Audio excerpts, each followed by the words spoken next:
오늘의 사회 이슈를 김민정 기자가 종합해드립니다. 오늘의 이슈 포커스입니다. 박용수 특별검사팀의 최순실 게이트 조사가 막바지를 향하고 있습니다. 박근혜 대통령 측도 할 수 있는 모든 노력을 다하겠다는 입장인 것으로 전해졌는데요. 대면 조사를 통해 뇌물수수 혐의가 성립되지 않는다는 주장을 강하게 밀어붙일 것으로 보입니다. 대통령 측 대리인단은 삼성과 관련한 소추 사유가 뇌물수수에 해당한다는 게 입증되지 않는 이상 파면은 어려울 것으로 내다보고 있습니다. 헌법재판소의 최종 변론 기일도 늦춰줄 것을 요구할 예정인 가운데 박 대통령의 판세 뒤집기가 가능할지 귀추가 주목됩니다. 도널드 트럼프 미국 대통령의 이민 정책이 한층 강화될 조짐입니다. 현지 언론에 따르면 트럼프 대통령은 조만간 이민 정책에 관한 새로운 행정명령을 발표할 것으로 알려졌는데요. 이슬람권 7개국 국민의 입국을 90일간 불허하는 첫 번째 행정명령을 유지하는 한편 불법 이민자 단속 요원을 증원하는 방안 등을 논의 중인 것으로 전해졌습니다. 단 이슬람권 국가에서 소수 종교로 박해받는 기독교인에게 입국 우선순위를 준다고 했던 기존의 내용은 삭제될 것으로 보입니다. 우리나라 여성 10명 중 8명은 온라인 혐오 피해를 경험한 것으로 나타났습니다.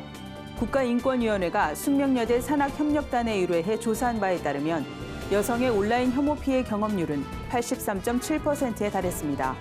이 밖에 성소수자가 94.6%로 높게 나타났고 장애인이 79.5%, 이주민이 42.1%로 각각 조사됐습니다. 여성에 대해 가장 많이 쓰는 혐오 표현으로는 김치녀란 응답이 가장 많았는데요.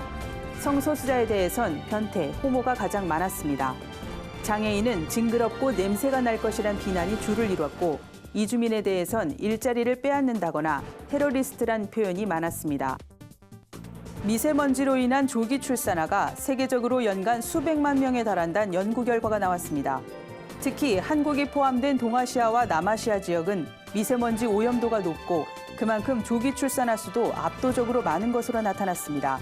스톡홀름 환경연구소, 미국 콜로라도 주립대, 영국 요크 대학 등의 과학자들로 구성된 국제연구팀의 연구 결과에 따른 건데요.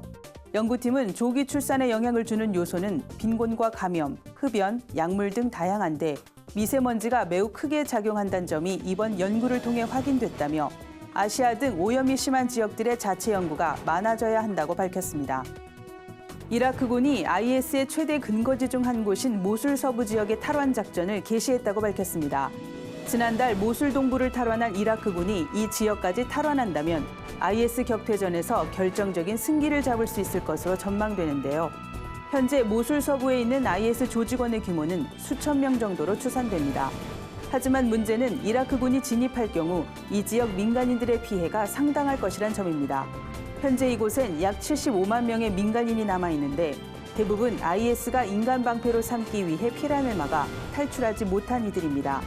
유엔의 한 관계자는 모술 서부 탈환전이 시작되면 민간인 40만 명이 거처를 잃게 될 것이라고 우려했습니다. 구티비 뉴스 김민정입니다.